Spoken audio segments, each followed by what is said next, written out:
జవాబుదారీగా ఉండే శాసనసభ్యులుగా మేము పోయినా ఈ వర్క్ ఎవరికి వచ్చింది, ఎవరికి అడగాలంటే అసలు ఈ వర్కింగ్ టెండర్ అయిపోయిందా, వర్క్ ఆర్డర్ ఉందా, అగ్రిమెంట్ ఉందా? వర్క్ ఆర్డర్ లేకుండా అగ్రిమెంట్ ఉంటే ఒకసారి శాసనసభ్యులుగా చూపించమని, ఒకవేళ లేకపోతే పనులు చేయొచ్చా, ఈ విధంగా చేయొచ్చా? మీరు రిటర్న్గా ఏదైనా ఉంటే చెప్పచ్చు.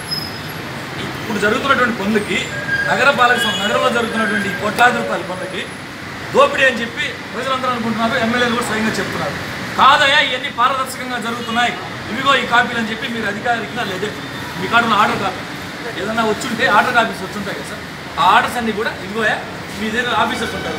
అగ్రిమెంట్ అయితే దీనికి వర్క్ ఆర్డర్ ఉంటే ఇదిగోండి ఎమ్మెల్యే గారు ఈ వర్క్ ఆర్డర్ ఇదిగోండి, ఈ వర్క్ ఆర్డర్ బేస్ ఈ రోడ్డు నాణ్యత లేదు సార్, ఇది మేము ఎవరిని అడగాల, ఎవరు కన్సల్ట్ కాంట్రాక్టర్ ఎవరు, మేము ఎవరిని క్వశ్చన్ చేయాలా, ఎమ్మెల్యే గారు ఎవరిని అడగాల, దీనికి సంబంధించి ఎవరి మీద మేము కంప్లైంట్ చేయాలా?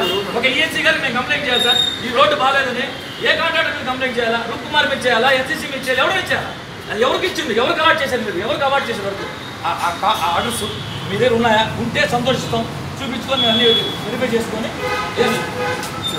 ఇప్పుడు జరుగుతున్నటువంటి పనులు ఆల్రెడీ వర్క్ ఆర్డర్ అయిపోయిందా, అగ్రిమెంట్ అయిపోయి ఉంటే ఒకసారి చూపిస్తాను. నాకు తెలిసిన సార్ ఏదైతే అడ్కో స్కీమ్లో టేకప్ చేశారో sir distribution okay, under ground drainage ఎలాంటి వాళ్ళు, తర్వాత వచ్చి వాట్సాప్లో వచ్చిన వాళ్ళ రిజిస్ట్రేషన్ పనులు జరుగుతున్నాయి. ఓకే ఎందుకంటే దానికి ఆల్రెడీ సార్ మార్చి 8 వరకు టైం ఆ రిజిస్ట్రేషన్ పనులు చేస్తున్నాం సార్. నెంబర్ 2 ఏంటంటే వాళ్ళకు అందరూ పనిచేయాలనే ఉద్దేశంతో ఆ వర్క్లు షేర్ చేసుకొని మేము 100% మీరు చెప్పినంత అంగీకరిస్తాం సార్. మీరు కానీ మీ ఎస్సీ గారు కానీ ఇప్పుడు జరుగుతున్న పనులు ఏదైతే ఆల్రెడీ మనకు ఆన్గోయింగ్ హడ్కో స్కీమ్ ఉందో, ఆన్గోయింగ్ వాటర్ స్కీమ్ ఉందో దాని కిందేనో సిప్పుతో కాదు, ఇప్పుడు వేసిన రోడ్లకి సిప్పుకు సంబంధం లేదు అని మాకు రిటర్న్ ఇచ్చేసండి, హ్యాపీ సంతోషం పడతాం మేము. ఇప్పుడు స్టిల్ ఈ రోజు జరుగుతున్న పనులు ఇప్పుడు దాకా జరిగింది ఏది సిప్పు స్టార్ట్ కాలేదా సార్? ఇప్పుడు వేసిన ఒక్క రోడ్డు కూడా సిప్పు కింద ఇలా సార్ మేము అడిగేది ఎస్ వర్క్ ఆర్డర్ ఇవ్వకుండానే పనులు జరుగుతున్నాయి సార్. వర్క్ ఆర్డర్ ఇవ్వకుండా సిప్పు కింద పనులు జరగట్లేదు కదా ఎక్కడ, మేము అడిగేది అది క్లారిటీగా. అదే సార్ మేము క్వశ్చన్ చేసేది, క్వశ్చన్ తగ్గ సమాజం చెప్తున్నారు, ఆయన సమాజం సార్ మీ దాంట్లో మీకు ఇస్తున్నాం పనులు జరగాలని మేము కోరుకుంటున్నాం. అయితే ఆ పనులు ప్రజాధనం అప్పుని కూడా నాణ్యతా ప్రమాణంతో జరగాలని కోరుకుంటున్నాం.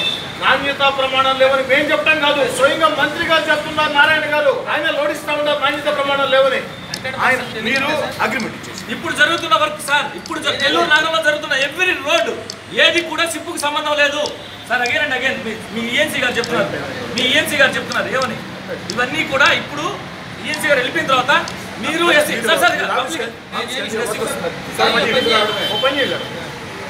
వెళ్ళిపోతారు, మీరు మనతో మేము రోడ్డు చూస్తాం. సమస్య వస్తుందంటే ఈఎన్సీ గారు పత్రికలో లేకుండా ప్రతిపక్ష పార్టీ ఎమ్మెల్యేలు కార్పొరేట్లో మాట్లాడితే అది పెద్ద ఇష్యూ కదా. బట్ స్వయంగా నారాయణ గారే నాణ్యతా ప్రమాణాలతో జరగట్లేదు, ఆయన లోడిస్తా ఉన్నాడు వచ్చి, అదే ఆయన లోడిస్తున్నాడు. అందుకేమంటే అసలు వర్క్ ఆర్డర్ అగ్రిమెంట్ లేకుండా ఎవరికైనా మీరు చెప్పినట్టుగానే మీ ఈగర్ రద్దు చేయగలిగితే మాకే సమస్య. ఇప్పుడు జరుగుతున్న వర్క్లు ఏవి సిప్పులో జరగట్లేదు, మేము తీసుకెళ్ళి చూపిస్తాం సార్ మీకు 15 రోడ్లు. ఈ రోడ్లు ఏవి సిప్పులో లేవు, మీరు ఇవ్వాలి సార్. ఈఎన్సీ గారు చెప్తున్నారు, మళ్ళీ ఈఎన్సీ గారు వెళ్ళిపోయాక ఇప్పుడు మనం మీరు అయిపోయిన తర్వాత నేను అదే అడుగుతున్నాం, వర్క్ ఆర్డర్ లేకుండా మేము అడిగేది క్లారిటీ చెప్తున్నాం సార్. సిప్పు కింద వర్క్ జరగట్లేదు, అది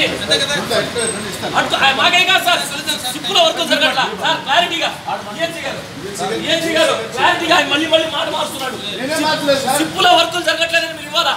సిప్పులో ఈ రోజు వర్క్ సింగల్ వర్క్ ఆయన కాదు సార్, మిమ్మల్ని ఇవ్వమంటున్నాడు సార్. మీరు కన్సల్ట్ ఇవ్వాలి, మీరు సిప్పులో వర్క్ జరగట్లేదు.